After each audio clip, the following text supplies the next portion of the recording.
I guess really the first part is just for the record, as I was saying, it's kind of an introductory announcement.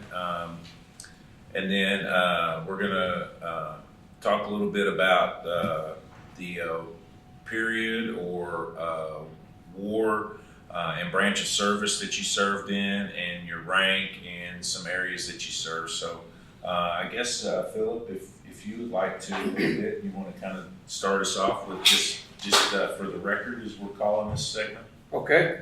My name is Philip Sendejas, Specialist 4, United States Army, 1968 to 1970. I served during the Vietnam era. All right. Okay. Michael Martin, United States Army, retired, Sergeant First Class. There's a Sergeant, there's a shield. Diane Edgerly. I came in the Women's Army Corps in 1974 and ETS'd in 1986 and stayed in the reserves until 2004 when I retired as a staff sergeant. Delia Avila, went in the Army 96, did Operation Joint Guard Endeavor, so peacekeeping mission. United States Army Specialist. Lieutenant Colonel Doris Williams.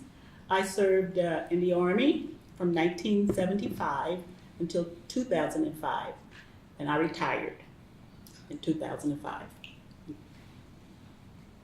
Edmund Croy. I served in the United States Army from January of 1956 till July of 1976. Retired as Master Sergeant. Accepted a direct commission into a captain in the New Mexico National Guard the following day. Served there for 13 and a half years and retired as a lieutenant colonel. Moved to Austin, Texas. Had to find a job. Went out to Camp Mabry, got a job as United States Property Physical Officer in the Department of Army Civilian. Worked out there for 19 years. So for 53 years, all I knew was the military. Wow, 53 years. Ken Delfonso, United States Air Force, went to the Air Force Academy in 1987 out in New Braunfels, Texas. Got my commission as second lieutenant in 91. Went into security forces or security police at the time and did a career all the way until 2014. Moving every 2 years and every war in between, from 91 until 2014. So I've been in Afghanistan, Pakistan, Iraq, missions all through Asia that we did during that period of time, Operation Northern Watch and Southern Watch during that period of time. So quite a bit of deployments. Fantastic career. Glad to be back in Texas. My name is Peter Sugart. I was a specialist 4th class U.S. Army military police. Served from 84 to 87. First duty was as a tower rat on a nuclear warhead storage site in Germany, Fishbach Army Depot. Got shipped back to Texas to Fort Bliss after that. Spent 4 months in Honduras as part of Joint Task Force Bravo.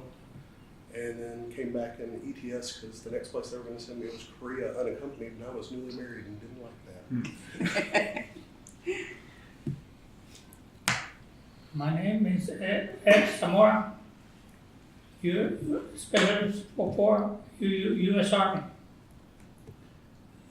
In Vietnam era, but I went to Germany for almost two years. My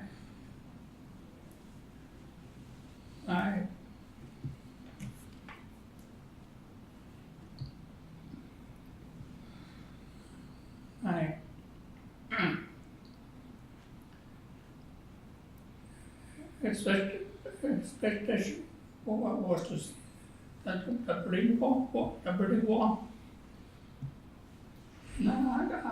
I got to see it. Thank you.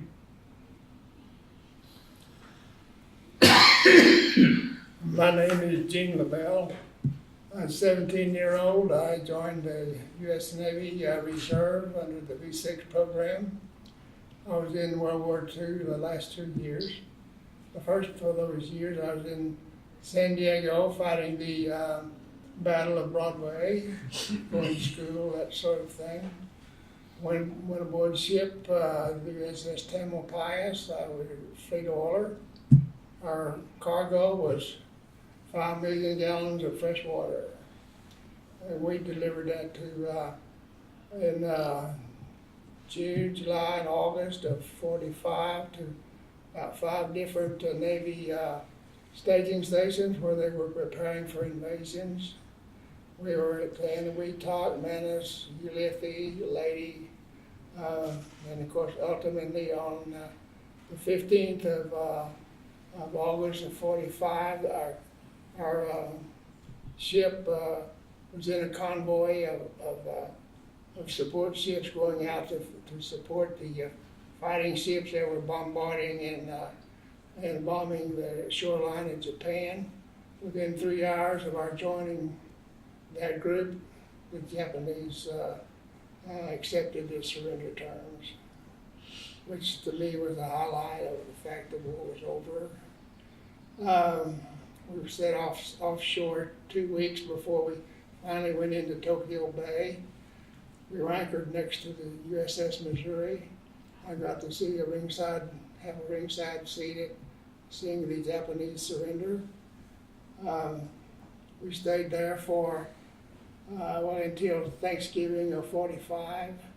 The water station ship serving small ships that were cleaning up the mines around Japan.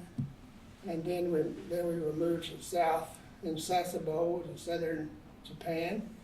And we were involved in a shuttle going from Korea back to the Kyushu area, Japan, bringing home the Japanese soldiers that were on the mainland of China, and then in turn taking the people that they had enslaved, taking them back from Japan to Indochina. We were involved in that for about 3 months, and then they sent us to Hong Kong, and we got involved in the Chinese Civil War, transporting Chinese soldiers and their horses and equipment between the mainland China and Taiwan. Finally, we were given orders to return home. I served 2 years minus 2 weeks. I enjoyed it, but I did not make a career of it.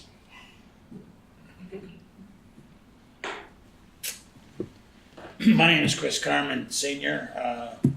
I was in the Navy from 70 to 74, ATR-3 and reactor operator. I served aboard the USS Shark. We went underwaters in Vietnam, but our warheads were so big that we would never be called to fire on anything. But we patrolled over there, and it was really something during that time frame. I really enjoyed the challenges of qualifying as a reactor operator and serving. I met my wife at Nuclear Power School in Saratoga Springs, New York, when we got married. Served in the Blue and Gold crew, and then later got out in 74.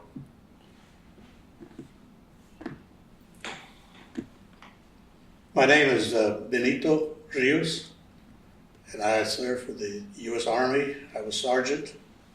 I served in Vietnam and in Korea in 1967-68.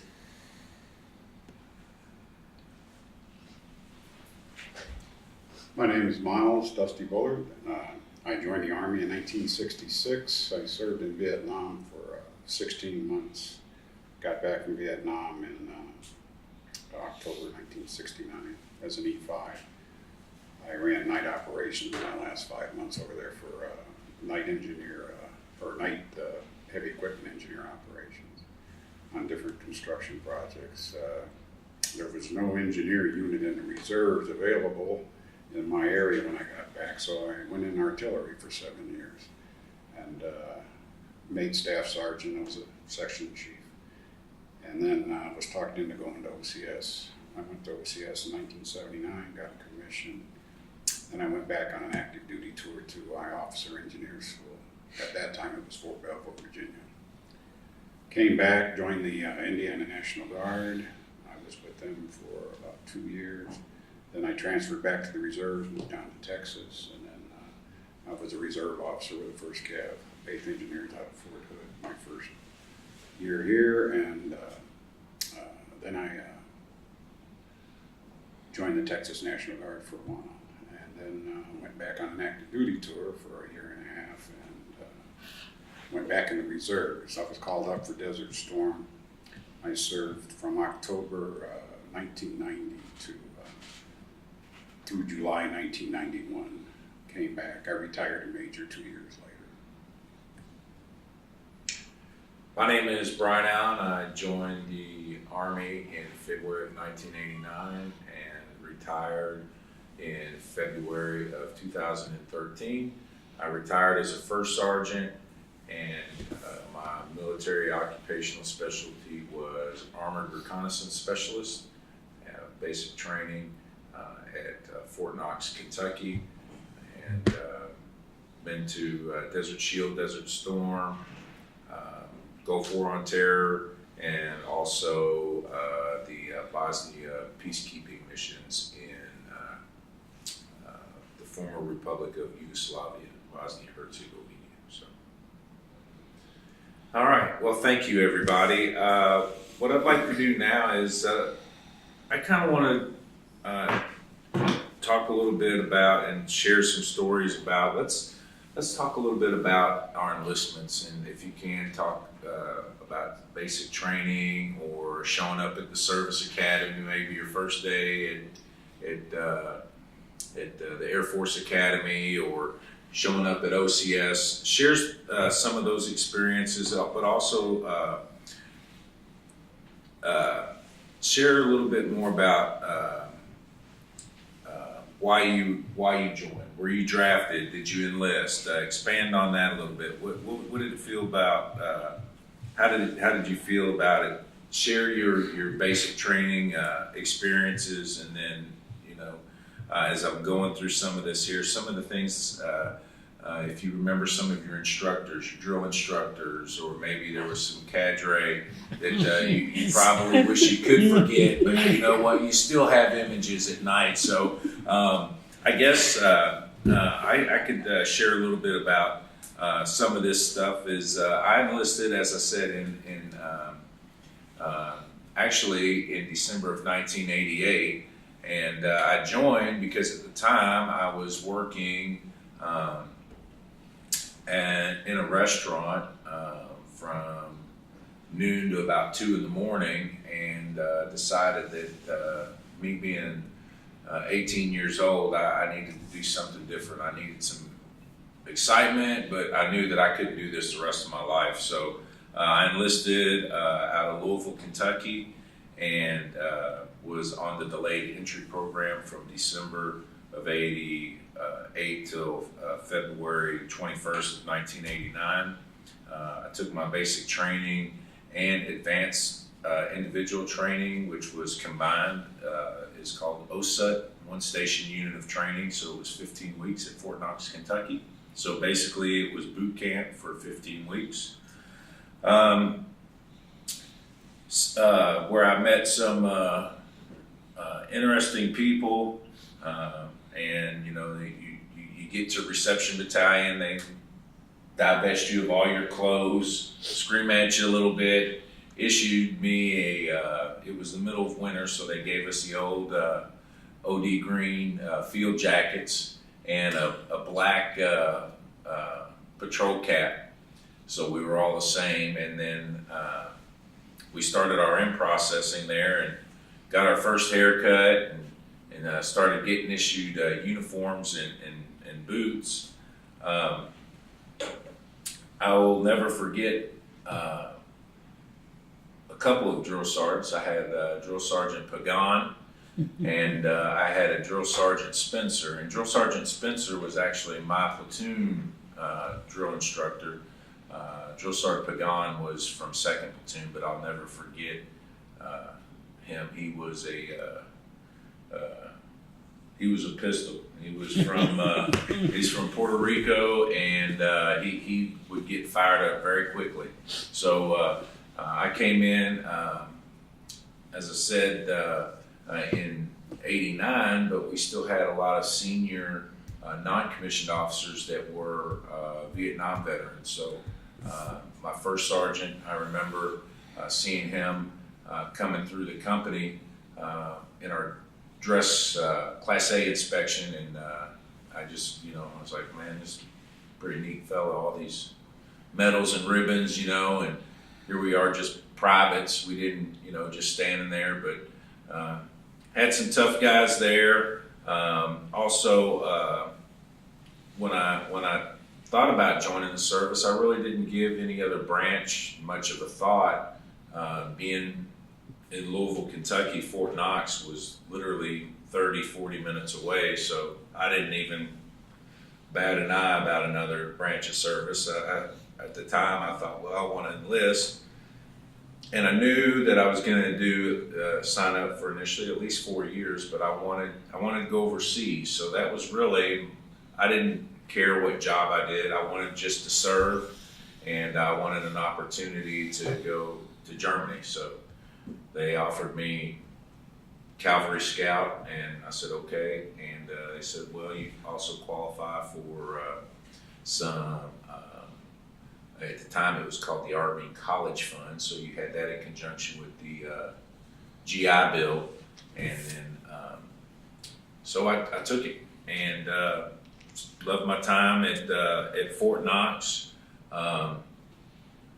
It was, we had a squadron commander, because the cavalry, we all have troops and squadrons instead of battalions, but the squadron commander was a Vietnam veteran. And I'll never forget, we were on a road march. At the end, we do a 25-mile road march at the end. It's the culminating event, and there's several hills that go up and throughout it, but he got out of the vehicle and he looked at us all and he said, if your feet aren't bleeding, you're not marching fast enough. He got in the vehicle and drove off. I said, you son of a bitch. What are you doing? I'm out here, it's 2 o'clock in the morning. That's the first time I can honestly say I have literally fallen asleep walking on a road march. I don't know if anybody's ever experienced that, but literally walking and falling asleep as you're walking. So, a lot of fun memories of basic training in Fort Knox, and it was a good time. I enjoyed my 15 weeks of vacation. What about you, sir? Well, I was living in Houston at the time, married with 2 kids, and Uncle Sam decided to draft me. And I tell my wife, I'll see you in a couple of days. My parents live in Abilene. My draft board was in Abilene, Texas. So I went to see what the draft board wanted, and there was like 30 or 40 of us that were inducted, or actually drafted, but only 3 of us passed the examination. And called my wife from the bus station in Abilene, and I told her I'm on my way to El Paso, going to Fort Bliss. And that's how my Army time started. Fort Bliss was blistering hot in the summer, and we were pretty fortunate because they had gotten some new barracks, and we were in a new barracks. Some of the other guys got the old barracks. They had World War II barracks, and I can imagine what it was like for those guys. We had some really tough drill instructors. I don't want to call them drill sergeants, because some of them were not sergeants, I don't think. But anyway, one of them stood out quite a bit. His name was Johnson, and I don't think he liked me from the get-go. We hit it off the wrong way, and from that day forward, but I think I was one of the older guys. I was 21 years old. Most of the guys were there were 18, 19 years old, so I was kind of like the old man in our company. And it was kind of give and take. When it was all said and done with, the drill instructor Johnson loaned me his car, and he said, "Zendejas, go get us a bottle of booze and we're going to celebrate." And all this time I thought he hated me. But probably basic training was pretty scary. I even called my dad. I said, "Dad, I'm probably 4 miles from Mexico. I'm thinking about going." He said, "No, son, I made it through basic training. You can make it." Yeah. We're going to, oh, great. And but it was probably one of the best experiences of my life, going through individual training. Well, actually, that was basic training, because I went to Fort Ord, California after that for individual training. But Fort Bliss was a booger, to say the least.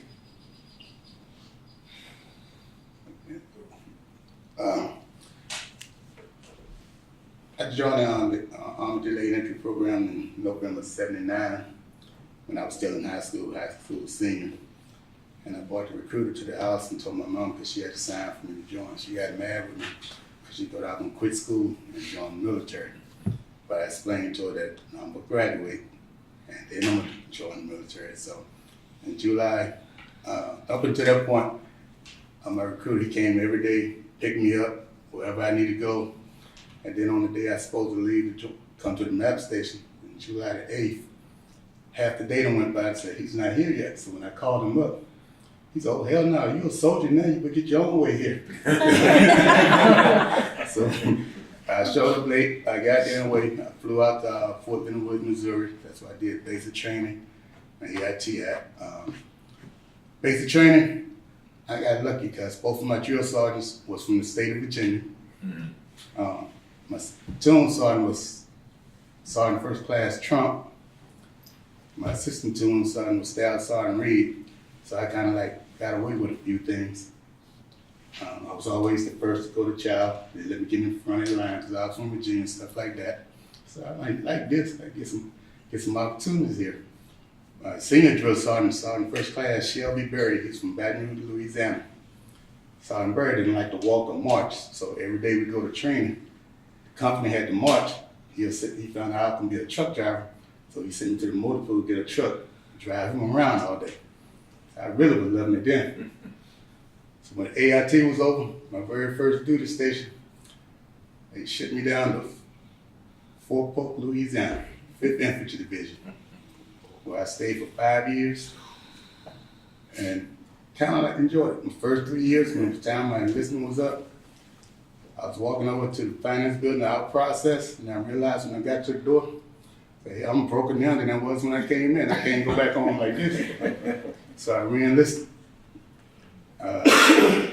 One of the best decisions I think I made, because when I re-enlisted, started traveling in the military, they were sending me places that I would never went if I stayed back in Virginia. Germany, Korea, Kuwait, Iraq. Definitely wasn't planning on seeing that. Yeah.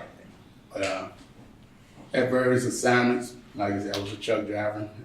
Did anything from driving the Jeep to hauling A1 tanks, things like that. Had an assignment in Louisiana back in 95 to 98, training Louisiana National Guards on readiness deployment, things of that nature. I finally retired from Fort Hood, 1st Cavalry. My last stop at Fort Hood was 13 Coscom, 96 Transportation Company. I went to Desert Storm with 1st Cavalry Division, 1st Battalion, 82nd Field Artillery. So I had, even though as a truck driver, I had various combat assignments. Infantry for 5 years, Field Artillery for 4 years, and actually had assignment to for the 1st Armored Division. I came up on the promotion list, so that one was wiped off the books. But over a 20-year period, it was 20 years, 4 months, and 22 days. Enjoyed every minute of it. My assignment in Korea was worked at 19 in Daegu, 19 TACOM. Worked on the General Staff G4 logistics, and that's when I learned how the Army got everything they needed through the supply system, from a dog to a Mercedes-Benz. All you needed was a nomenclature. You could get anything you wanted. And so I enjoyed it. Requisition.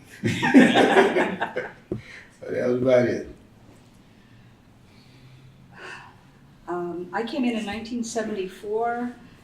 Vietnam is kind of wearing down. Yeah, it was over. They're 74. starting to integrate women more into the military. Went to basic training at Fort Jackson, and we were still training only women in the battalion. But we went to the field for 2 days, and we got to wear fatigues. But the rest of the time, I remember a lot of terror. I had never left home before. I graduated college, but like here I am. I needed to find something to do, and it just wasn't in Milwaukee. So I joined the Army, and my memories of basic training are learning to despise starch, because everything had to be starched so you could stand it upright in the corner. God help you if you had wrinkles in your uniform. And running the buffer. That was, yeah. Lovely machine that you use to shine your floor, and if you don't do it right, it throws you all around. So after basic training, I discovered that traveling through airports was difficult. We had to wear our Class A, our dress uniforms.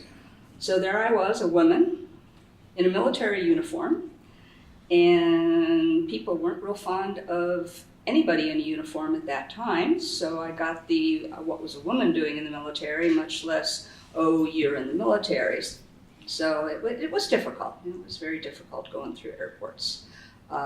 Went to language school in Monterey, California. I had a degree in French, and the Army in its infinite wisdom said, oh no, we don't need women who know French. We're going to send you to learn Russian. Oh my God. Well, all the women in my basic training who were going to the language school with me were all going for French. So it's like, yeah, your recruiter, gotcha. But it was a good experience in Monterey, like going to college again, but in uniform. The Defense Language Institute at that time was a school, not so much military. You did your police call picking up the area, only we called it garden party. We lived in separate barracks because we were women, and but the school itself was just like going to college. You studied, you had study hall, you studied with your friends. Met my future husband there. He's at work, or he would be here now too. And did really well. I like languages. I then went to Goodfellow Air Force Base, and that was quite a shock. I'm from Milwaukee, Wisconsin, trees, green. Went to Monterey, even more trees, green, the ocean, and then there was Goodfellow Air Force Base. That was quite frightening. I'd never seen so far before in my life. The lake was indescribable. But my MOS was 98 Golf. Was a Russian intercept operator. And I went to Germany several times. Fort Devens, Massachusetts several times. I worked on the what was called the skill qualification test, which the Army decided they were going to use to test their soldiers with to see if they could do their job. And then in 1983, I had my son Ian, and I had to make a hard decision. At that time, you had to have permission to get married, and that was not hard to get. But and we did not have to get out if we had children. But if you're both in the military, you have to find somebody who will take care of your child if war does break out. And we were stationed in Germany. We knew what would happen if the Soviets came through the Fulda Gap. And at one time, we had just made the decision, well, we're going to take Ian, we're going to give him to a local farmer and say, he's yours, and if we survive, we'll come back. But in 1983, I was at Fort Devens, and I made the decision to get out. So it was a hard decision. I was getting places, but I couldn't see my sister-in-law raising my son. So went into the reserves and stayed in the reserves until 2004, when I actually could retire. It was very shocking in Germany. We were working, of course, against the Soviet Union. I was not there when the wall came down, so my mind is still in the Soviet Union border situations. And when I was in the reserves, I had a chance to go to Russia and to Ukraine, and that was quite a quite a shock. You're always looking around. We got to take pictures, and we're all still looking around going, oh my God, you know, they're looking at us, they're going to arrest us and stuff. So all in all, the military was really good. It was really good for me. It grew me as a person. I enjoyed learning and doing the job. I met many honorable people, and they're still my family. Don't see each other, but maybe once every 10 years, and it's just like we've never parted. So it was a good thing. I joined the Army in '96, like right out of high school. It wasn't actually planned. I had just left orientation to go to college, and the recruiter called because when I took the ASVAB, I was in a class with a bunch of seniors, and I was a junior at the time. So he didn't realize he was calling graduates of 94, and I was a graduate of 95. So when he realized I had just graduated, he tried to hang up the phone, and I was like, no. What do you, tell me what you got to say. So he picked me up, and I went and retook the ASVAB, and I was like, he's like, you'll get money for college. And of course I was stressing out, how am I going to pay for college? So I was like, really? He's like, yes. So my poor mom didn't know what I did until she had left for work that morning. So when she came home, I came home after her, and she said, where were you? And I was like, well, I signed up for the Army. And I'm from a border town where it's not, girls don't join the military, especially Hispanic girls. So yeah, it was quite a shock. But she was like, at first she said, no. But then we had this one aunt who kept saying, well, she's going to fail anyway. So just let her find out her own way. Just let her fail. That's when my mom was like, you go and you don't fail. So I went in, and when I went to go pick out my job, they were like, well, you could be a welder, or you could be a EOD, which is explosive ordnance. And I was like, well, how many years are these things? And so welding was 2. I basically negotiated 3-year ammunition specialist. So I'd get my full GI Bill, but don't have to be there as long as I need to. And I got shipped out, and like the whole time I was just like, wow. It was a different experience. Sometimes it was a little hard, but then I'd see my aunt, and I'd be like, wow, no, I don't think so. So I don't remember a lot of my drill sergeants in basic because it was kind of a blur. I was tired most of the time. I was always last in line at the chow hall. So I ate chicken and an apple and ran back out. In Redstone Arsenal, that was in Fort Jackson. Redstone Arsenal, I did my AIT for ammunitions. And we had a Drill Sergeant Mazer, who would talk to inanimate objects. So if he ran into a tree or wall, he'd turn around and start yelling at the tree or the wall. And you had to pretend you weren't looking at him. And of course, everything made me laugh. So I was always doing push-ups because he'd catch me looking at him laughing. I got really good at doing push-ups. I could hold a push-up for a while because I was always doing them. I saw my husband in AIT. I met him there, but I didn't really talk to him because I had a goal. And then I got moved over to Fort Benning, Georgia.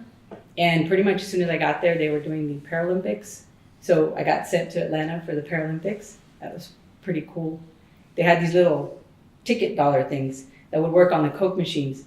And so it'd go in and you'd pick your Powerade, and then the little thing would come back out. So you could use it over and over. So I'd see the staff moving around. I'm like, are you thirsty? Because I can get free drinks. And so I was always giving everybody free drinks. Probably shouldn't have done that. And then I was supposed to go to Korea, and they switched my orders and sent me to Hungary. And my husband, I just started kind of talking to him. And he got his order switched and got sent to Hungary also for Operation Joint Guard. And so we pretty much met like that. So I did 3 years, and then I got out, and we had our first son. Yeah, it was really different experience. There were some parts that were a little scary or hard. There's always hard parts, but it was a great experience. I grew as a person and got stronger, realized my potential. Oh, and it was really great to come home with 2 Army Achievement Medals and flash them in front of my aunt. That was, I gotta say, the best feeling, because she looked like she was sucking on a lemon. Yeah. Well, my name is Doris Williams, and I won't bore everyone with all of the details between the 30 years that I spent in the military. But I will share some significant events that I think you might be interested in hearing. Because I'm a history buff, that's the only way that I can explain my experience in the military for 30 years. I have to go back to history, and my bachelor's is in history. It started in 1975, which some of you all have alluded to. The Vietnam War was practically over in 1975, but I did come on active duty in the Army in 1975.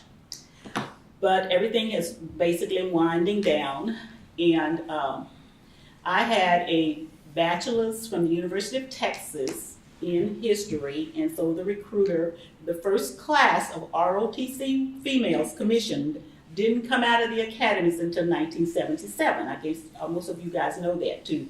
You didn't have women to have access to the academies like the guys did, so we had to wait for the women to graduate, and they would graduate in 77. Since I went in 75, they had to give me a direct commission to catch me, so I could catch up. So of course, I'm walking around, nothing to do, and heard, the recruiter said, "Hey, we can bring you in as a first lieutenant." And I said, "Okay, first lieutenant, what's the difference?" And he said, "About $2,000 in pay." Well, that sounds good to me. So of course, I came direct commission to first lieutenant, never been a second lieutenant. 2 years I was a captain, and blah blah blah, and so forth and so on. And I ended up retiring as a lieutenant colonel, but I had a head start.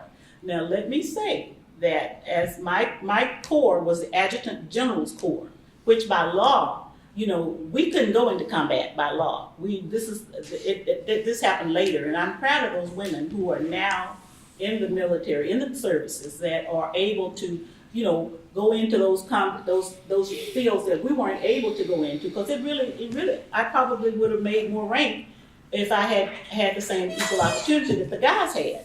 But that's all political, with the country not wanting to see women get, blown up and all that. So I get that. I get that.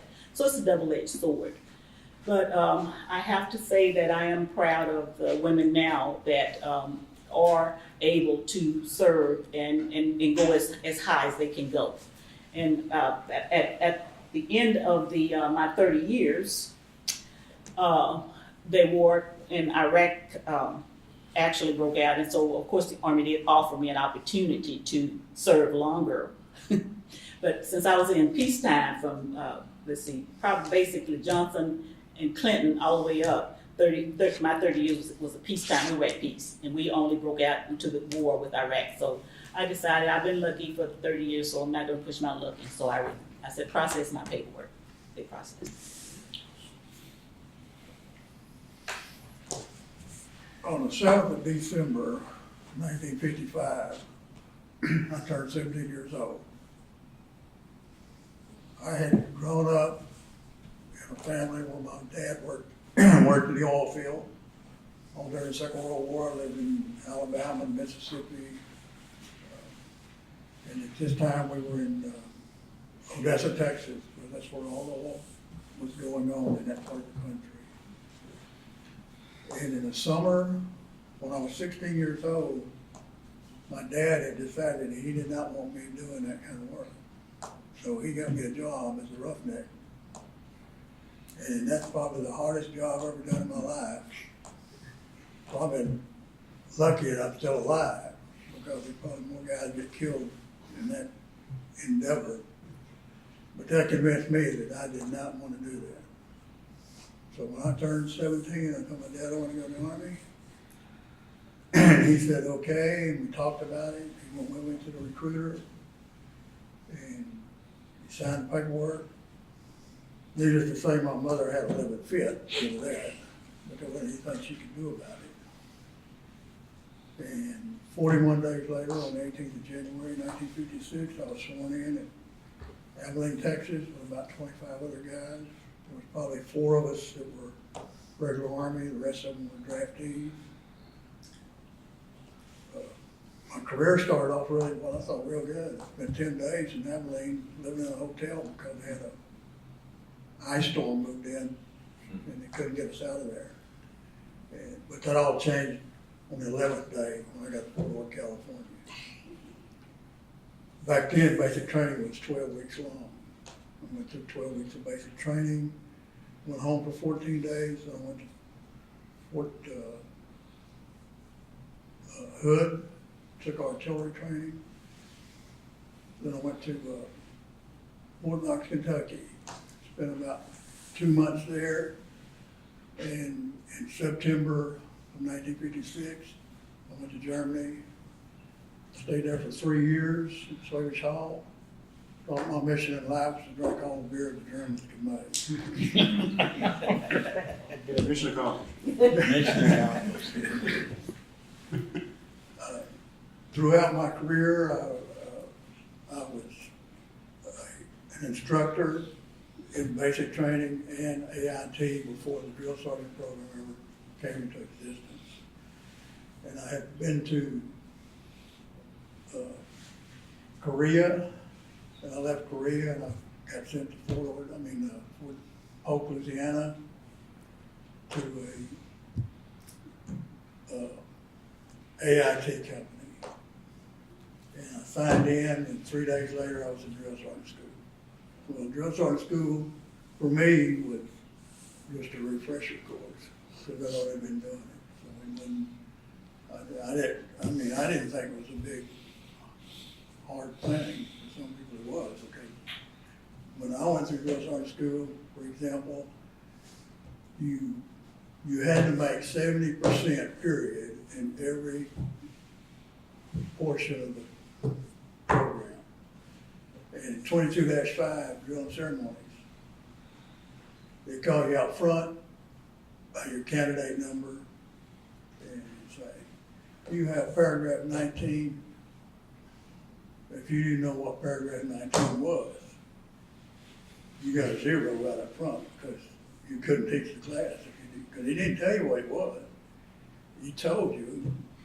And we did it so school of soldier without arms, school of soldier with arms, squad drill, platoon drill, company drill, whole thing. The PT, same thing.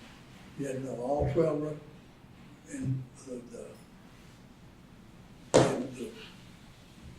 drills, which the PT, what you better do. And then you had Army Rifle Drill 1 and Rifle Drill 2 of PT, which were 12 more exercises. And so that was the hardest thing for me, to memorize those portions. But teaching everything else was, I didn't have a problem. I spent 2 years in Vietnam. I spent the whole year of 1968 up in the Central Highlands. I was 90 kilometers out of Manitowoc, and about 60 kilometers from Pleiku, up in the mountains with an infantry mountain yard battalion, myself and 5 other guys. To me, it was a great job, because I was working with all the old weapons in the Army. You have 1 rifle, carbine, 30 cal, 50 cal machine guns. I was the heavy weapons instructor and the intelligence platoon person. Did a lot of things. The the one thing about that training, being with those guys, I had no qualms of going on any operation with them. Guys about this tall, mean little guys. You taught them something, they never forgot. But the test to find out if it was good or not was you went to the field to run an operation. And since I felt like my life depended on whether this guy was going to be alive, or this guy knew what to do or not, I'm damn sure he knew what he was supposed to do. I came back to the United States, went back to Fort Polk, and I got there, and my family had stayed there, my wife and 2 daughters. I didn't get married till I'd been in the Army 8 years when I got married. So my children were small when I went to Vietnam both times. In fact, second tour, one was 6, one was 4, and one was 10 days old. And I'd been home for probably 15 days, and I went out to Fort Polk, out to the post headquarters, and went to the Sergeant Major's office because I knew him from being there before. And I went in to see him, and when I'm sitting there talking with him, he finally said, "What the hell do you want, Troy? Because I know you didn't come here just to talk." And I said, "Well, I got orders to go to the 5th Brigade, and they can't do it. If I go down there, I'll wind up killing somebody." He looked at me and he said, "Okay." He said, "The drill sergeant school has priority on anybody being assigned. I'll call the sergeant major out there. You have to go out there and you got to sell yourself." So I go out, I see the sergeant major there. I knew him. And so he told me, he said, "You come back," this was on Monday, he said, "You come back Wednesday, you got to teach a class on first aid. But remember, you got to make all your own training aids." Because back then, when you were going to drill sergeant school, if you got a class to teach, you had to write the lesson plan, you had to make your own training aids and everything. So I go back, I walk in a classroom, 40 drill sergeants, and you can imagine, I'm up there trying to teach a class on first aid, and they jerk my ass their way to loose. This goes on for about You got 20 that Band-Aid ready for me? This goes on for about 20 minutes, and the sergeant major said, "All right, all you jackasses in here, get up and go back to where you're supposed to be and do something." He pointed his finger at me and said, "You'll be here at 8 o'clock tomorrow morning, you have a job." So I did that for 16 months, went back to Vietnam. I was going to the 101st Airborne, and the plane landed, and this was in August of 70. And you get off the plane, and the guy said, "I'm gonna call some names. You guys move over here. You're going somewhere else." And he called out 24 names. And I think, "Oh yeah, I got this made." And at that time, he called my name. You all of you have experience being on advisory teams, so that's what you're going to do again.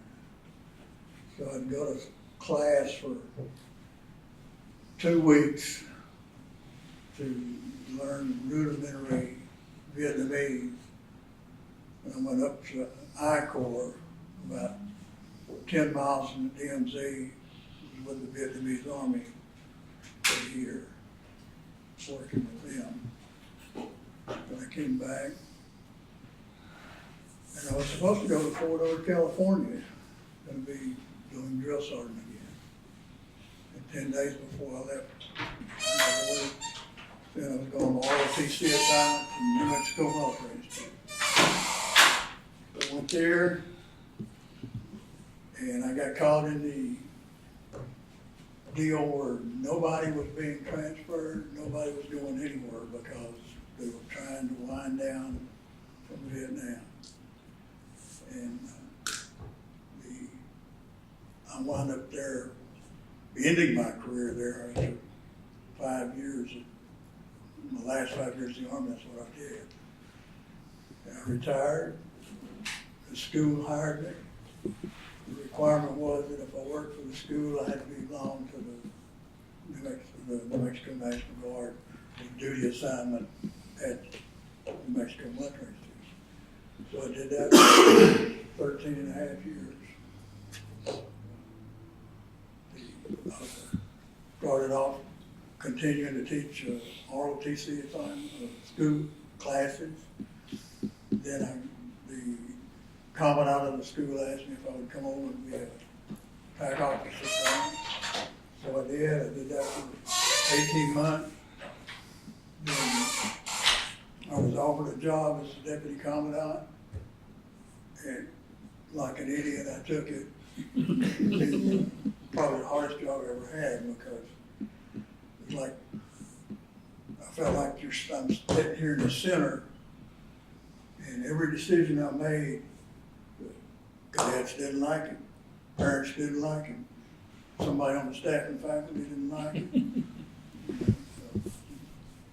But I did it, survived. Then because of medical problems with my wife and a doctor here in Austin, the best bet for her, and so we moved here. And 9 months later, I decided I needed a job of some kind, so I got a job at the Department of Army Civilian out of Camp Mabry. And I was fortunate because I had a secondary MOS of logistics, and they needed most of the jobs out there for civilians are in the logistics field. So I did that for 19 years. And I guess unlike Pat, I felt like I was designed and destined to be a soldier. So, the Japanese bombed Pearl Harbor, and I was 3 years old that day, and I remember that the mood changed around 1 or 2 o'clock in the afternoon at our house. I lived in West Columbia, Texas, right on the highway. And for the next 2 years, all I saw was convoys of soldiers up and down the highway. And every time we would come from Mississippi back to Texas to see my grandfather, the trains were full of soldiers and airmen and whatever. And so here's my mother with 2 little boys. And she never had a problem because all these guys always wanted to entertain me and my brother and help my mother find a place to sit. And I do not regret 1 minute before I did it for 53 years. So, to me, it was the ideal position. There you go. I think the question was basic training, right? Yes. And why you got into service? Why we get into service and stuff like that. Well, I guess the service academy is a little bit different than just basic training. It's almost like a 4-year basic training when you really think about it. There's no joke about any service academy person says it's a great place to be from, but not a great place to be at. And if you've ever gone through that experience, you know it. My recruiter was a football coach. I was a recruited athlete. Bragging a little bit, pretty good, enough to get Division I scholarships to a lot of places, most of Texas schools. Was a state champion in track and field and all state in football. So had some opportunities there, had some decent grades as well. Realized it wasn't big enough to play pro someday, and smart enough to realize that let's get an education out of this, all right? And you can accept 4 trips. I accepted Rice, Stanford, and then Air Force, and West Point, notably not Annapolis. I love you guys in the Navy, but the ships was not for me as a whole. And despite watching Top Gun, which was the movie at the time, so the idea is that, hey, here's a living. You could drive fast motorcycles, get girls, and be a firefighter for a living. So that sounded like a pretty good idea. took my recruiting trip up to Air Force Academy and the other trip places. And quite frankly, the difference between the other schools is at the time, there's two different, and this is bad, but the norm at that time was if you were a lineman, you'd be taking some form of performance-enhancing drug, and that wasn't for me as a whole. And I knew that the Service Academy would not allow that. The other part was at the time labs were all in the afternoon if you want to be an engineer, and the only way you could do that then is if you want to be an engineering person would be you go to the Service Academy, and that all made sense to me. Went there, they put you in the Barry Goldwater suite, you know. It wasn't the same thing as most people's first day of basic training, but this is your recruiting trip. They're trying to entice you to go there to school, and then you get wine and dine for a little bit for a weekend and stuff. You know, I got done with that experience, and there's a couple things that were on the wall that impressed me the most. One was the honor code of quite frankly, we will not lie, cheat, or steal, or tolerate among us anyone who will. And I saw what was happening in so much for schools where people were lying, were cheating, there's no integrity, and so many different things. This is, I guess, the late 80s. And here's a program where people were like, look, we're all about service here. We're all about not necessarily what's in it for me, which is what a lot of these other experiences were, even at the really good schools. Stanford's a fantastic school, Rice's a fantastic school, but it was more like, here's what we can do for you. This one was much more that same cliche of, here's what you can do for your fellow man in your country. And we're gonna give you a good school. It's old. First day I go through basic training, it's the same thing y'all had. On the bus, yelling at you, you know, you're in your civilian clothes, you're wondering what the heck did you get yourself into? This is gonna be a long 4 years. I remember also one of my first meals, and I hadn't even had a uniform yet. We learned this. Remember, you guys, when we used to wear that thing around your neck and it had your sizes and all that? For me, I didn't have my uniform yet. I think I still had long hair. My first meal, and the table commandant, who's a senior, who's putting on basic training, is explaining to you, well, let me just tell you, 1,500 of you will enter, less than 1,000 will graduate. So that's 1 in 3. Now there's 3 of you, 1, 2, 3. Let me tell me a little bit about yourself, because 1 of you 3 won't be here at graduation. That was my welcome. This person was valedictorian in high school, but something to be a Rhodes Scholar. This person over here was about the same thing, just about maxed out their SAT scores, and so I realized which one of the 3 was probably not going to be there. Oh no. But you make it through, you know? It's one of those things. You have people there. I mean, Martha McSally, Senator McSally, was one of my people that yelled at me on a regular basis. That was one of my basic training instructors. Other people were astronauts. The person who kicked my butt every single day in football across the way with Chet Hennings would go on and get 3 Super Bowl rings. I remember running track and field against guys like Marshall Falk, and he was a lot faster than me. I just say I saw his butt a lot. He was right in front of me and stuff. But if somebody told me when I entered that, you know what, you're going to dump the girlfriend that you're not, or she's going to dump you, quite frankly, the girlfriend you have back home, you're going to decide that maybe pilot training isn't for you and that you want to do something else. You're going to meet the love of your life and incidentally be married for her for, what was it, 30 years now, and have 3 children, move around the world. And you'd have an amazing, fantastic career. I would have told them at age 18, you're crazy. I'm doing 4 and I'm out the door. But that's the way it is. And I think all of us know as veterans that it was from that challenge and people saying you can't do this, that you found something in yourself, but not by yourself, but with your teammates all around you. That you learned how to succeed no matter what condition you're in. You know, it was always funny to me to see people who were valedictorians in their school, always perfect and everything, failing a class. You know, and I'll throw out my wife a little bit. She's one. I mean, she was valedictorian in her school, same thing, she won't max out her SATs, perfect in everything she ever does. And failing a class or two. People who otherwise would be always getting A's are getting C's in a class because everything's on a curve. Crazy. And stuff.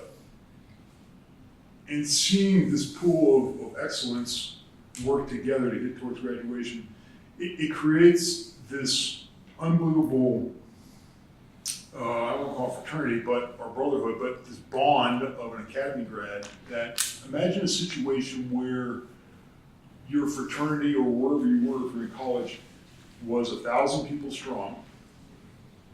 You all lived in the dorms for 4 years together, side by side. You took all the same similar classes, and you all went to the exact same employer for at least the next 5 years. Imagine how tight that relationship would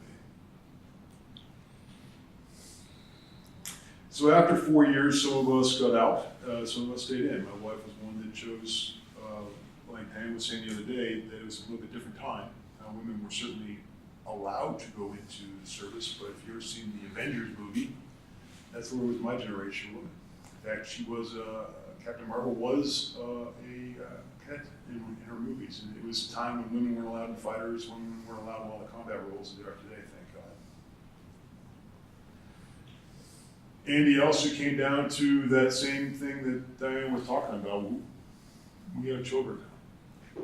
What's going to happen? And she made a tough decision to get out. And I've stayed in. And with that, we moved like crazy. In fact, my oldest, who's now graduating in college, went to 12 years of school, went to 10 different schools, 4 different high schools. I guess when you think about it, you talk about who serves all the time. I guess my basic training experience was, was 4 years at the academy, but when you really think about who serves, it's the whole family. And just like I learned something about myself and my limits and resiliency as a whole, I think any family member will also say the same thing, that they can take on anything because they've experienced so many different places. They're not afraid of challenges and serve them all well. All right, I guess that's all I want to talk about now. My name is Mike Schubert.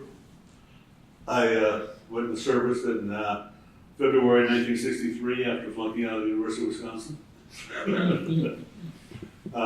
Went to Fort Leonard Wood for basic training. When we left Milwaukee, it was about 0. Hit Chicago, it was about 15 below. Hit St. Louis, it was about 70. So my system wasn't taking that because I'd had bronchitis in the past. So about 10 days into basic training, I ended up in the hospital. And I was there for 3 weeks. Thank God I got recycled because my first basic training commander was either wanted to be or was Special Forces. And he ran those guys ragged. My second basic training company, I almost swear to God we went through with a warrant officer who was looking for abuse. Well, as an example, when we went on the camp out, on bivouac, the ice cream truck came out. Basic training to me was like a camp out. I enjoyed it. I had a lot of fun. Did very well in basic. Got my assignment that I wanted. I joined for ASA, and at that time it was still a 3-year program. A friend of mine at the recruiting office was the Marine Corps recruiter, and he begged me to join the Corps, and I said, "No thanks, buddy, not this boy." Anyway, graduated from basic, went to Fort Devens. They sent me to Diddy Bop School, which if anybody knows what that is, You sit with a headphone on your head for 8 hours a day, listening to code coming off of this being sent. It's all 5-letter coded groups. See them goof, guff. That's what it sounds like when you try to spell it out. And 13 was a very, very difficult. 13 groups per second, or excuse me, per minute, was a very difficult hurdle to get over because it just didn't flow. And that was one that most of the guys that were in with me that didn't make it could not get past that. I went to remedial training. I did everything I was supposed to do as a real good soldier. Was taking a Saturday morning course with a horrible hangover. I realized that I was almost going to pass it. I said, no, I don't want to do this. So I started missing words, and they said, well, you did everything you could. It's not a blot on your record. We're going to do whatever, we'll send you someplace else. What do you want to do? I said, I want to go to European Command and, whatever. Well, as Mary Ethiopia is in the European Command. That's where I ended up. And got over there in November of 63. It was an 18-month tour. I extended for 90 day early out. And a couple of us decided that let's go to the end and we'll go through Europe on the way home. So we extended for another 90 days. So I took my separation overseas and came back through Europe. Took 2 months to get home, almost 3 months to get home.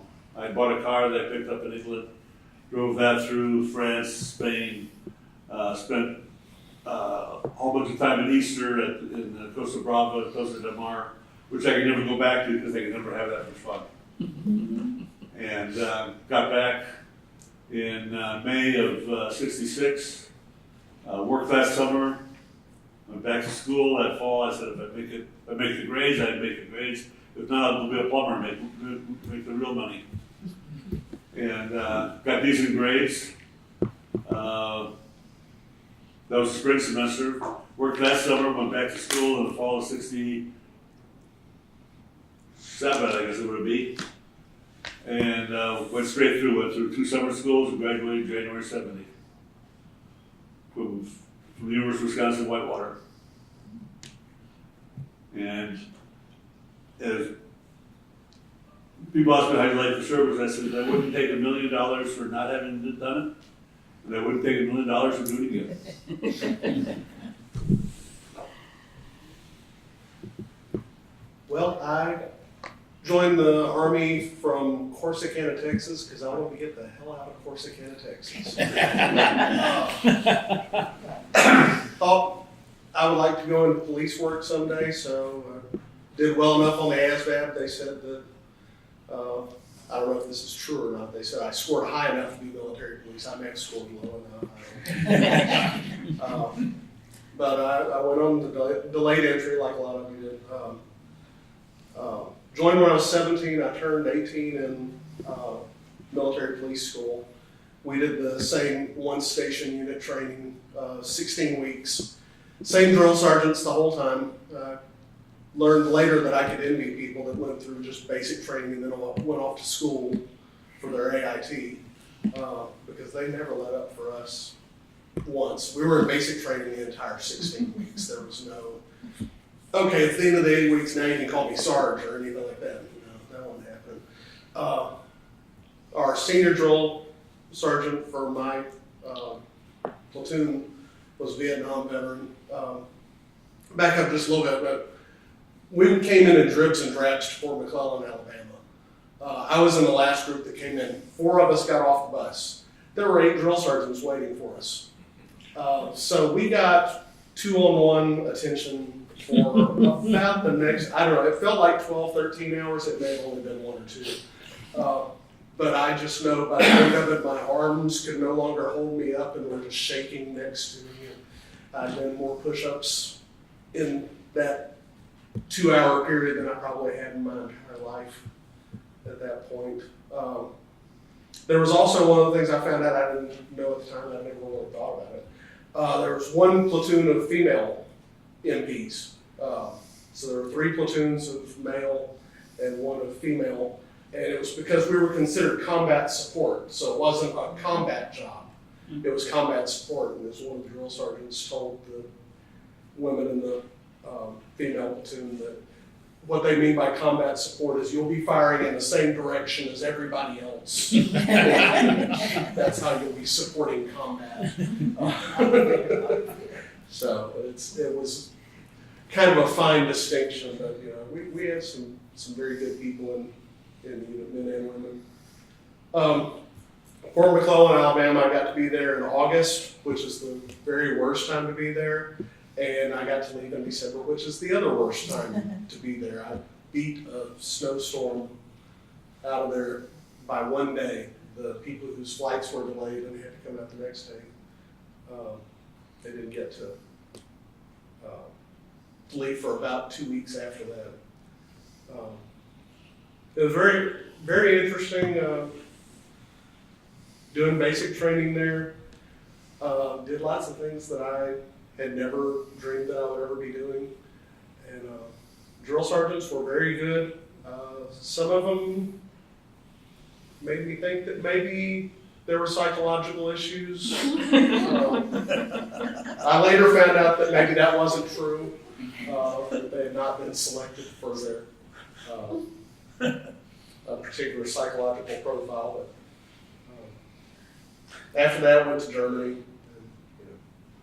I'll leave it with just the basic training stories. In 1966, President Johnson passed a law that anyone 21 married did not have to serve. So I was 19, and I had to wait for 2 years. I was going to school.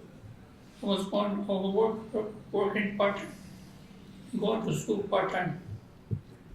My manager decided not to give me 25 cents raise because he found out that I was classified 1A. So I said, I'll just find me another job, but it was going to be the same. The school, I was paying more than I was studying.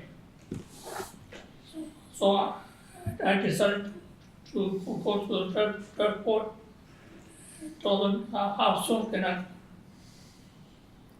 They gave me two weeks notice.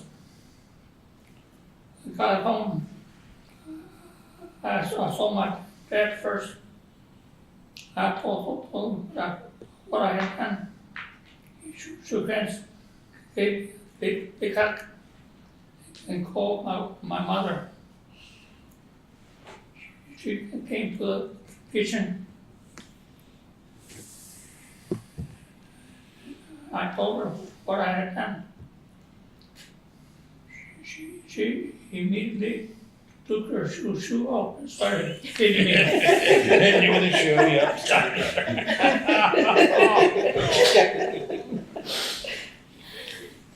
She hit me until she was tired. I do not know. I don't remember anybody's name from basic. It is gone. But from Fort Bliss, I went to Fort Carson, Colorado. I delivered the mail to patients at the hospital. The patients were wounded in Vietnam soldiers. I stayed there. Went into Germany. In Germany, I had quite a lot of experience. For one, I went on vacation to Spain, but deviated to Switzerland. We got there on Saturday night at 12 midnight. What do you do on a Saturday night? 12 o'clock at night. Go to the nearest bar.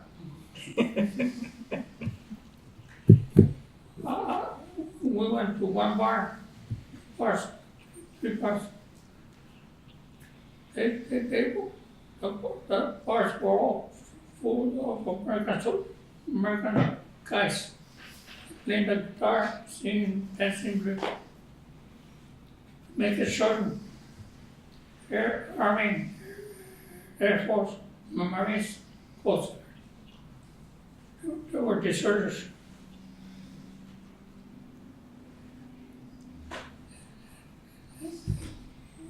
We deviated without knowing what we had done. We went into Switzerland. We went out the next day. We didn't want to be there.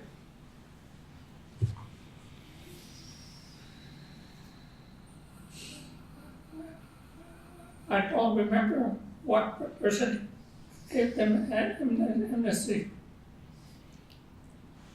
They got a free flight back home, and his son won't discharge. I don't know how many took advantage of. One of my big experiences was going to Berlin.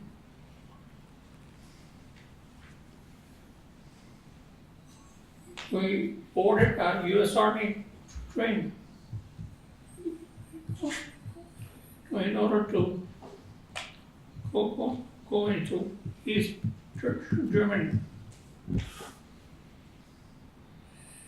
At the border of East and West, we stopped to have passports. And anyway,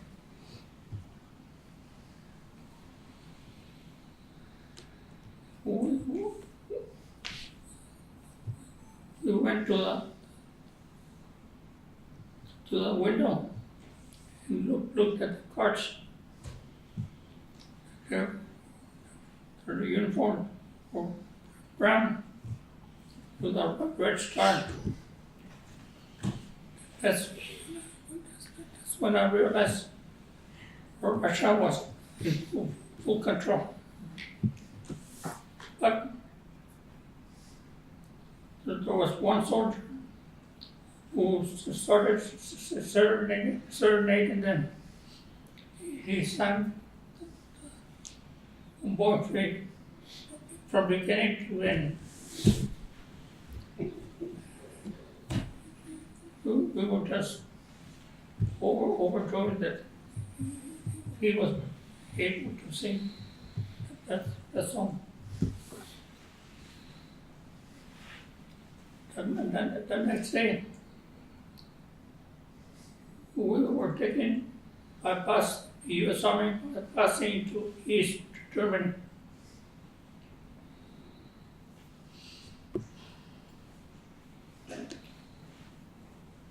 There's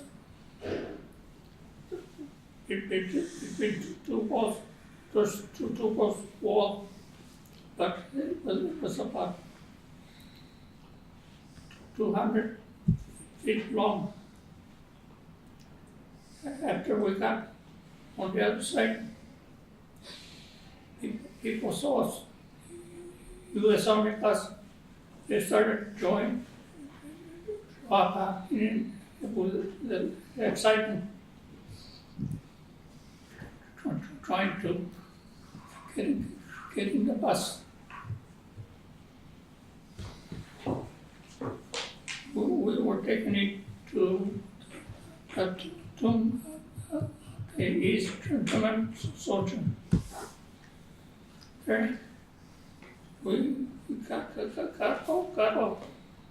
We were wore his uniform.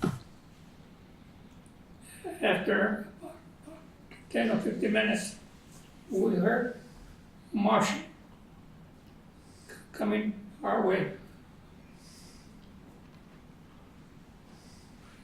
It was a company of these German soldiers with their helmets, their rifles, their long coats, and marching with a good step.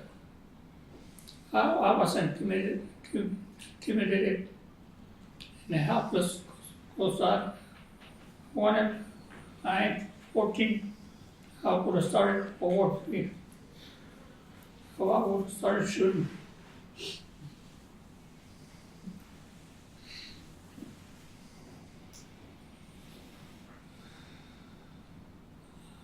I don't have any regrets.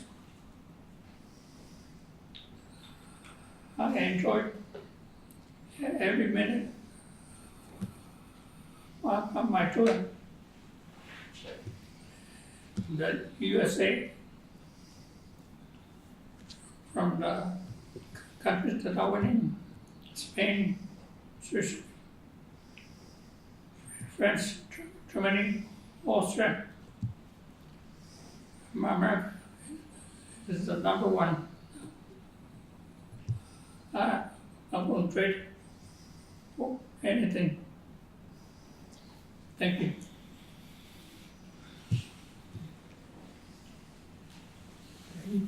You're waiting. Well, I didn't tell you a while ago that I was a radio operator while I was in the Navy. I was one of those good boys. I 15 years old when the Japanese bombed Pearl Harbor, and I knew that I was going to be in the service at some point down the line because it was just, that was too big of a war to stay out very long. So I started thinking about what I wanted to do, and I decided I wanted to be in the Navy. And at that time, I was mucking around with these little cat whiskers and earphones and stuff like that, making little radios. Well, the school offered a course in radio operating in theory. So I took that in my senior year in high school. It was 3 hours every morning for 2 semesters. So when I graduated from high school, I was a licensed ham operator. And so when I joined the Navy, I told them, I said, what I want to do is I want to be a radio technician or repairman. They said, we'll do it. We'll fix you up. Yeah.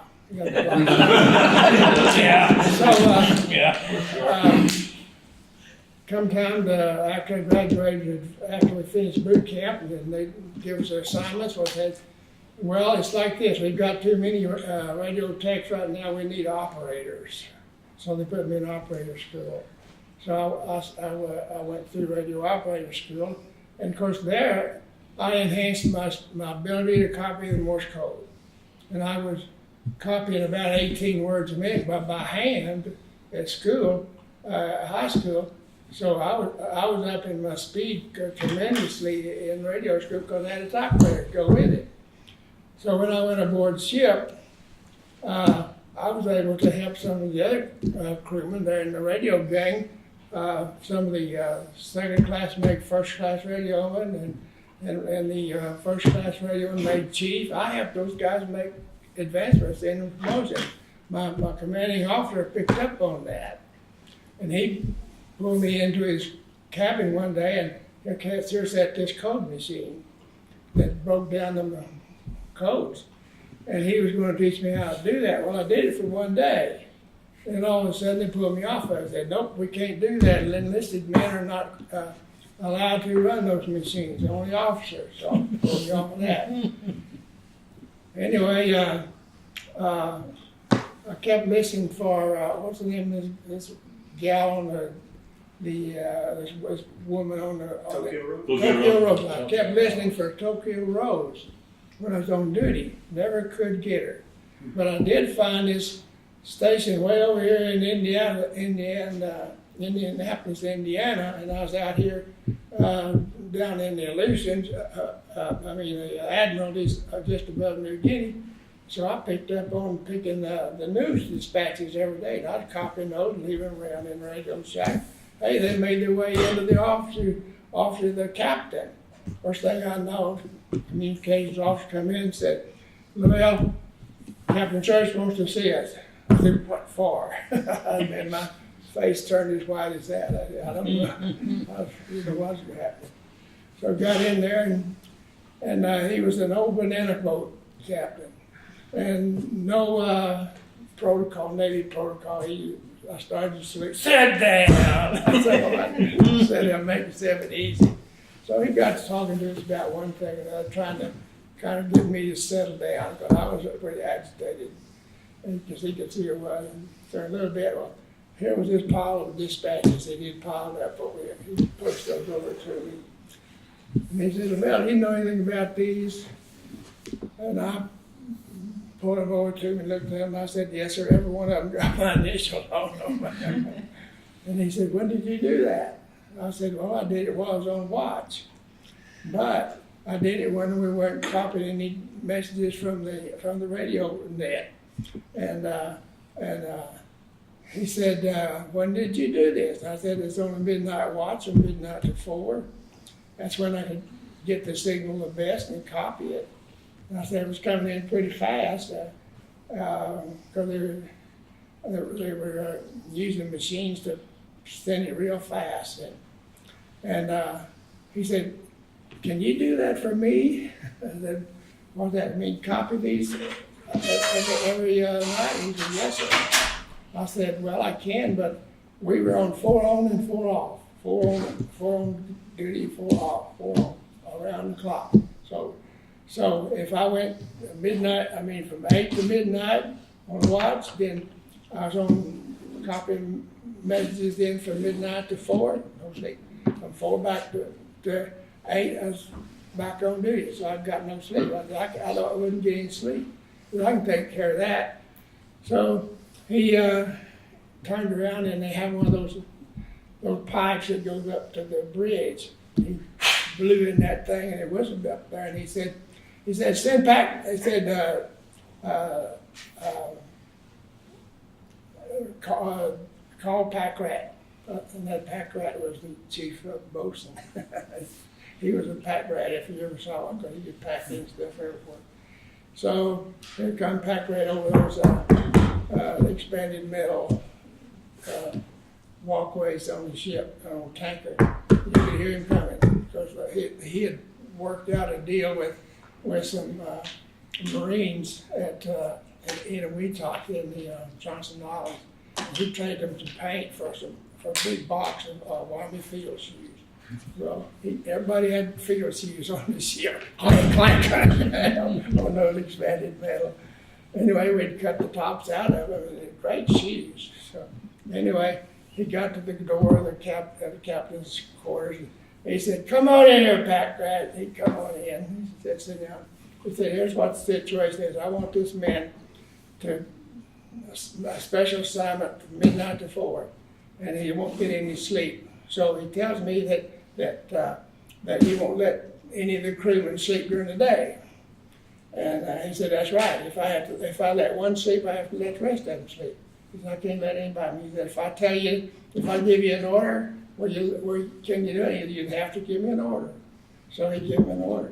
He said, "By the way, hang a big red ribbon on this dunk. Nobody at all is going to wake you, bother him." And so, boy, that really caused problems in the crew. Yeah, you were sleeping. They couldn't sleep. Anyway, so I copied these messages. A couple of days later, well, come to the chow line. Hey, we had a newspaper. The skipper had given the executive officer the messages, and he'd give them to the yeoman. The yeoman made up a ship newspaper. We had a newspaper every Tuesday and every Friday. Well, nobody knew where it was coming from but me. I was copying the messages. So anyway, I finally figured it out. It was me that was doing the job. By then, at that point, nobody had anything to do with me, because I was rated. I could sleep during the day. Well, that changed 180 degrees right there. And they see me standing back here in the chow line, they'd pull me up to the front of the line now. Just changes like that. Well, anyway, I was copying these messages at night when we learned about the atomic bombs. And the Indianapolis radio station would gear this radio transmission up so fast that I could even hardly hear it. And I wasn't copying just the did-all. I was copying the words. And I was garbling that stuff like hell. So I turned to the operator that was on duty with me. I said, go and get the chief radio operator. We gotta get somebody up here. So he said, okay, he said, he's gonna be mad. I said, I understand. So he went and got the chief radio operator, and sure enough, he come up there. Chief radioman, he come up there and he was mad. I said, I need you to, here's what I'm copying. And I said, see if you could help me copy this. And he sat down, damn, Lavelle, I can't even hear this stuff. It's going so fast. So I said, well, get me an operator up here who can help me. So we called up another one. He couldn't hear it either. So in the meantime, they called in the communications officer. They called in the captain, the executive officer. All these people were standing behind me, and here I was trying to copy this message, find out about the atomic bombs. That's the way we found out about it. And we did that twice. So anyway, I was the one that brought the information to the ship that the Japanese had dropped the 2 atomic bombs, also when the Russians had invaded Manchuria, and also information relative to the accepting of peace. And I was involved in that. I enjoyed that. There's only one thing after the war was over, there wasn't very many messages being sent. So they had to figure out something for radio operators to do. So they started sending us on guard mail runs. We went and got the guard mail. Or we served in shore patrol. So I served in shore patrol in Yokosuka, in Japan, and in Yokohama. And in Yokohama one day, it was burned to hell, as most of you know. And there used to be a building here, or a building there, or a stack of bricks here. That's all that's there. One building over here, a long line of people standing in line.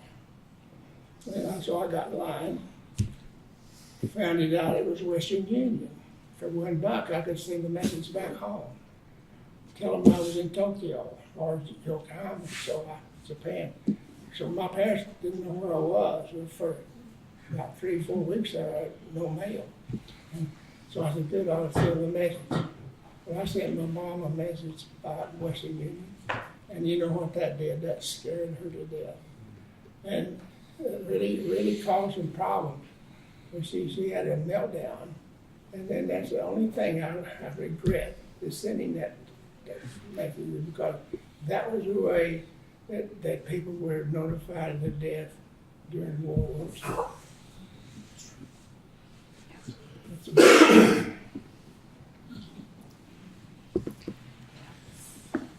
Well, I can share with you experience why I got in and some of the things that I had. With me, I'm a upstate New York boy and wanted to get out of town and go to college and get a 2-year degree. So I did that, and this is before the draft. So after I got the 2-year degree, I went to work for Eastman Kodak Company. And they said, hey, we've got an opportunity for you. Would you like to be involved with our Spy in the Sky program? I said, sounds good to me. So they got a top secret security clearance for me. They talked to everybody in my small town that you could think of. And so I did 2 years after that, and then we lost the project. But all that stuff was secret, and now it's all released. But I was working on this, and I worked up to leading the government buy-off for the operation. So we had a chamber that was brought down to the same environment that was up there. We had to run the camera ops. And so the government buyers had to see everything happen before they would buy it off. And so I found out at that age that I could kind of work with complex stuff, and I was able to grasp this stuff. And so what happened is 2 years after that, they lost the contract. I went back to school, and then the draft said, hey, you had a 2S for, you had a student deferment, then you had a government deferment, now you got a student deferment. You're made in the draft. We're going to draft you. So I said, oh, well, whatever. And I was in the low numbers. So I went to my recruiter and I said, well, you know, what can I do? And he looked at my background and he said, hey, you were leading this government buy-off operations. He says, if you want a challenge, why don't you go to the nuclear reactor school and become a reactor operator? Sounds good to me. So I already had my 2-year degree, so I signed up for that with 6-year commitment. And basically what happened is this is typical service, they sent me to ETA school, and I already had a 2-year degree. So I went through ETA school, and I never bought a drink or anything to eat because the guys wanted me to tutor them. So I would tutor them basically with my knowledge and everything else and help them get through ETA school. Then I went to nuclear power school. I was a fast runner, nuclear power school, learning it real fast. And so I was on watch one day and we were training and a primary relief valve lifted outside of had an indication the valve had lifted, which means we were all dead. And so I said, sir, I'm turning Piro 1 to off, and I turned it to off, and all of a sudden there's dead quiet. Look around, the officer froze because he thought he was dead. We all thought we were dead. And they had to come in and kind of escort him out and everything else. And that kind of shook me a little bit. But anyways, it was part of the thing and everything else. And then I really enjoyed that. And I'd already met my wife at nuclear power school in Saratoga Springs. So we got married and everything else. And I was on the blue and gold crew of the Shark. And we were out on operations, and we were supposed to be the submarine that they would find, and we had to be able to not be found and everything. And I mean the idea that we're in a nuclear submarine, we can go speeds that are unbelievable. We can outrun any kind of a. If anyone put a torpedo in, by the time we detected it, if we went from stop to all head full, we'd outrun anything that was there. But now we had to run quiet and slow. And the problem as a nuclear reactor operator, follows steam demands. The worst job is to go slow and silent because the reactor has had tendency to want to go out of critical. And so I have to shim the rods to maintain criticality while the officer decides what speed. So they couldn't find us. This officer, the captain, took the submarine underneath the aircraft carrier. They couldn't find us. And they kept saying, they radioing up. Of course, we're all running silent. And I'm really being challenged going as slow as we were going. Because at first they were going fast, then they went slower and slower. When we got down to that slow speed, boy, I was just barely keeping that reactor. It was doing my job, and it was there. And I'm saying, when are we going to get out of this? And so the captain starts talking about, well, have they stopped operations? Yes, no flight ops and everything else. So they said, tell us where you are. Send a flare. He pulls out from underneath. He pops the flare on the flight deck. And boy, I thought we were all going to go to jail. You don't do that. And this was the admiral's ship and everything else, but he kind of criticized the captain. What are you doing? Well, you told me that you wanted to let me know where you were, so I let you know. But it was one of those funny things. Going through the whole thing, I really enjoyed it. I was in 4 years and then 2 years in the reserves. But it challenged me. So that was my second top secret security clearance. Then I decided to get out and take the 2-year in reserves, and then IBM said, hey, we can get you a top secret security clearance, because every time once you've had it, to renew it, it's not as much work. You don't have to spend as much time. So that was my third top secret security clearance. And there I got a chance to go in and see the images of the Cuban Missile Crisis, which I was working on the Spy in the Sky. So I was working on the program, but I never saw any pictures of what was going on. But they had pictures of anything, and so now I got to see what was actually there. And then I ended up working for IBM and getting my bachelor's degree and master's and everything else, and just. But the challenge being in the service and understanding all that, it was just something. But the negative side of that was, because of that, I think I developed diabetes, because we would work late at night and eat surf and turf and butter and everything else, go to sleep. So, I mean, you just can't do that with your body. The insulin is being generated from all that food and everything else. So I ended up being service-connected for diabetes, but it developed later on in life. But it was still something that the training I had and the experience I had with everyone in the service, and just really the challenges were something that I think it gave me confidence. I was confident that I could do that, and so I kind of felt like I could do anything, and so I enjoyed it. Thank you.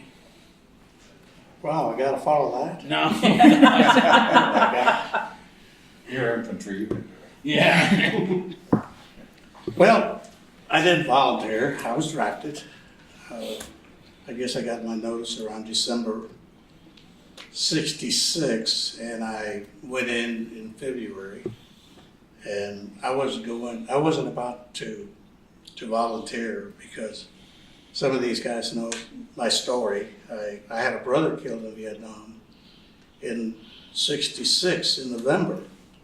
Then I got drafted, go in service in February. Well, I went to basic training at Fort Polk, Louisiana. Took my advanced training in Fort Gordon, Georgia, for mortars. I was 81 millimeter and 4.2 mortars, and it was all infantry and rifle and mortars, and I didn't get to see very much of Louisiana or Georgia or anything like that. But the next thing I know, I get orders to go to Vietnam. And I try to tell them, hey, just had a brother killed in Vietnam. Well, they deaf ears. They didn't listen to me. And well, anyway, I went, and I was a replacement for 4th Infantry Division, and that was Camp Inari. I don't know if Edmund is familiar with Camp Inari in Pleiku, but I was out there in the Highlands with the Montagnards, and we did a lot of search and destroy missions. Scariest part that I ever did out there was going out in ambush, and you talking about maybe 6 or 7 guys being out there in the jungle, just waiting.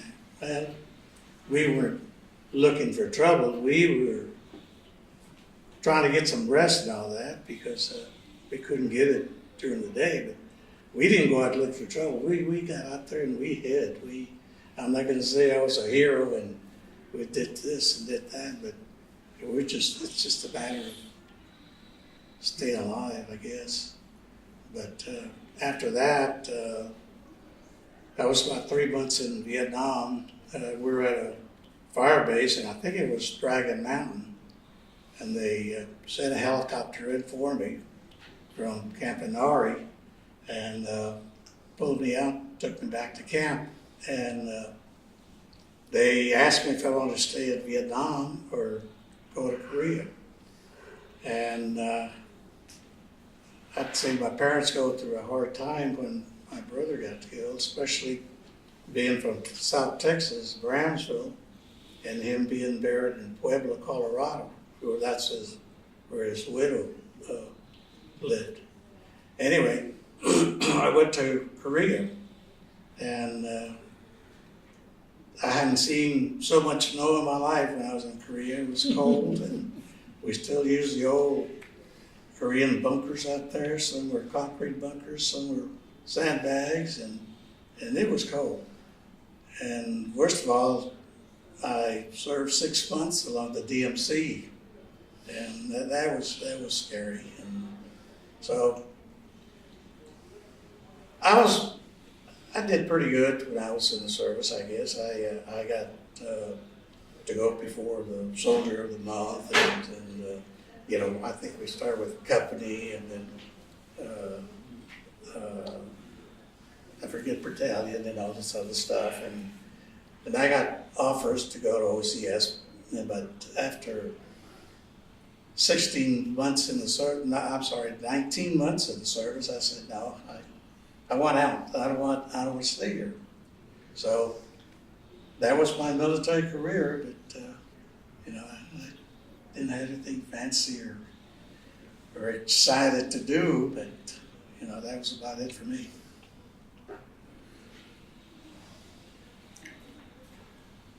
Well, I went and joined the Army in 1966 in October. Went to Fort Campbell, Kentucky for my basic training. And, all our drill instructors were guys that had served, did tours in World War II, the Korean conflict, and Vietnam.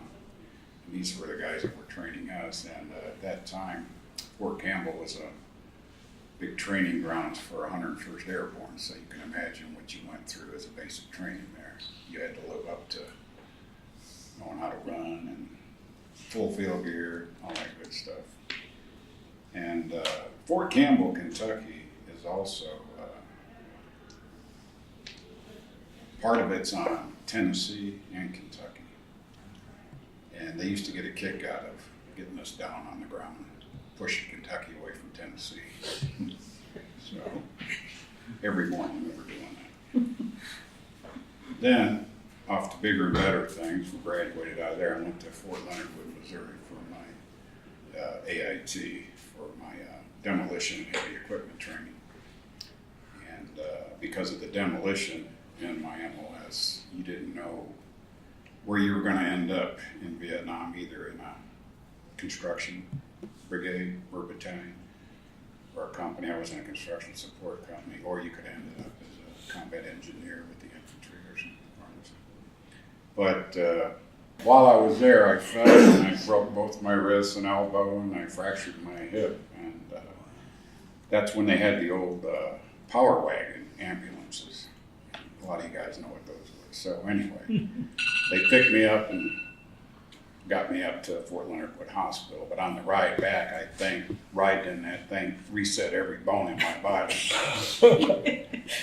And after a couple days, they released me back to the barracks. Blah, blah, blah. I had a wrap on this wrist, a cast on this one, and this elbow.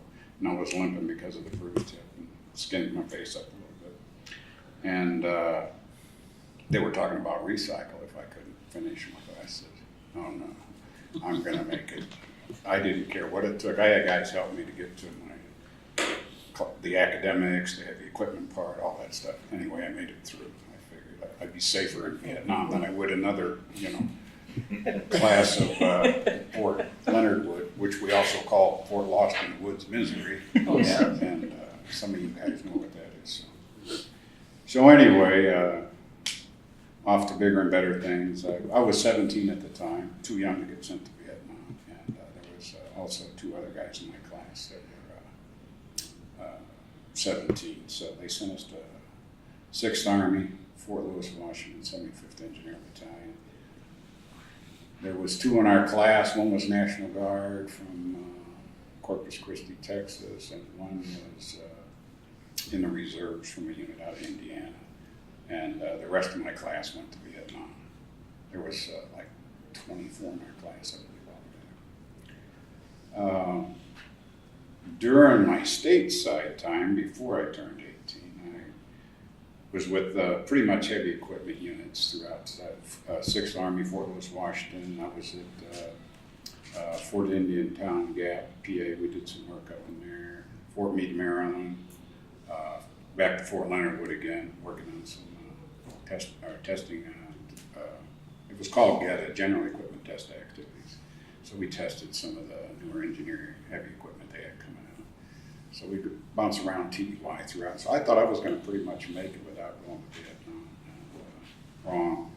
After about 19 months in the stateside, I ended up getting my orders to go to Vietnam. So my last 16 months in the military, or in the Army, I spent in Vietnam. My first job over there, I was picking up refugees from a refugee camp, and for my first 3 weeks, I was bringing them back to the base where we were at, and they would do work around the base, and end of the day, I'd take them back to the camp.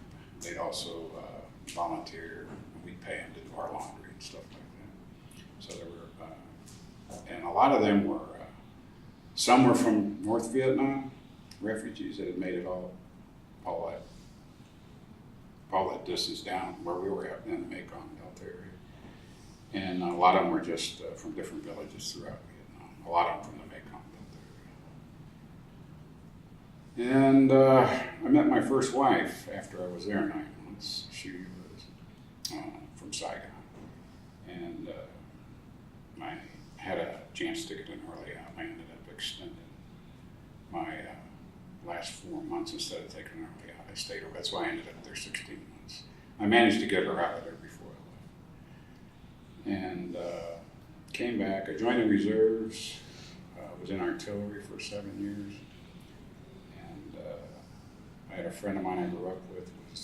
He was in the Navy. He got wounded when he was with the Seabees in Vietnam.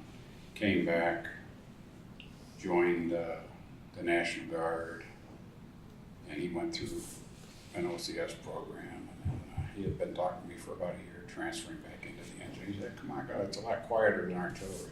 So anyway, I did that, and I went through the OCS program. And a lot of guys, OCS is easy, this and that. Well, don't believe it. I went through basic and I went through OCS. There is a difference. There was 142 in our class when we started in OCS. 49 of us graduated, so it's not easy. Yeah. And I was the second oldest in my class. I was almost 30 when we graduated. So. And like a lot of times you were talking, you want to laugh at certain things. Yeah, did quite a few push-ups. When you're in E6 prior to going to OCS, you've been through a lot, and you can't help but to want to grin about something. I was in pretty good shape after doing a lot of push-ups by the time I got out. So after that, I was with the Indiana National Guard for a while. Then I transferred over to reserves. Then I moved to Texas. I was a reserve officer assigned to 1st Cat, 8th Engineers out of Pflugerville. And I did about a year training with them. And then I transferred over to the Texas National Guard out of the reserves. And I was with them for a while. And then I went on supposed to be a 2-year tour. I ended up doing about 19 months. And then went back in the reserves. And I was going to play it out there. And I was taking this a year at a time. I never thought I'd make a career out of the military. But after a while, I was a captain by then. I figured, another year, let's keep doing it. And then Desert Storm came up. First it was Desert Shields. So I had my own construction repair business going on. Drywall, construction repair, painting, stuff like that. And my wife called, that's back when they had voice pagers. She called and said, "Hey, you're Captain Nivers called you out of St. Louis, blah, blah, blah." And this was a voice pager I had. So I just ignored it. And then she called me again about an hour later. Said, "You need to call this guy, blah, blah." So back then they still had the pay phones. So I went down to the Circle K, put a quarter in or whatever. And I called this captain. He said, "Oh, you've been activated." That was on a Wednesday. They faxed me my orders on a Friday. I reported in the 3rd Army headquarters that Sunday in Fort McPherson, Georgia, outside of Atlanta. And then 10 days later, I was in rehab, Saudi Arabia. So it went pretty quick. But I had trained on, I want to call them game boards. They're like sand boards and maps and stuff like that over desert warfare. And when I got over there, it was like deja vu. I felt like I'd already been there just by the training I had had several years prior to going over there. And my order said 90 days. I came home about 10 months later. So 90 days within. I kept getting extensions. After a while, I just kept throwing them in a pile. And a lot of the guys that I'd gone over with, you know, they were already gone, and I'm still there. I'm like, oh, what's going on? Well, since you made major, you're the operations officer now. And this and that. And we got this new colonel coming in. He's going to take over this and this and that. So by then, we had already, you know, did the redeployment and all this stuff. And I'm setting up interim storage sites, you know, and it's like, sir, I gotta go home. I got a wife, you know. And anyway, he said, why don't you go home for a couple of weeks and then come back, you know. Well, long story made short, I figured after being on active duty almost 11 months, I figured it was time to get back home. So that was it. And I like to say the only thing good that came out of the Vietnam War was my 3 daughters that I had with my first one. And just a real quick brag, the 2 oldest ones, one went Army, one went Air Force, and they both did great. So.